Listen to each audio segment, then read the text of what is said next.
പൂക്കളോ അമ്പിളി പൂതിര നാമ്പുകളോ പുഞ്ചിരി തുമ്പികളോ മുല്ല മലർ മണി ചെണ്ടുകളോ നിൻമണി ചുണ്ടുകളോ തെണ്ടെടുത്തെത്തുന്ന വണ്ടുകളോ പൂക്കിന തുണ്ടുകളോ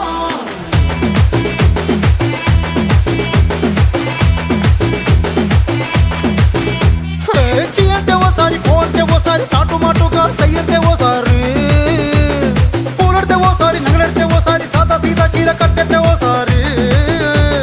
ఒళ్ళు ఇసుకుంటే ఓసారి ఓసారి ఇల్లు చిమ్ముతుంటే ఓసారి ఓసారి నీళ్లు తోడుతుంటే నిజంగా ఓసారి వచ్చుండై ఫీలింగ్స్ వచ్చి వచ్చి తప్పేస్తు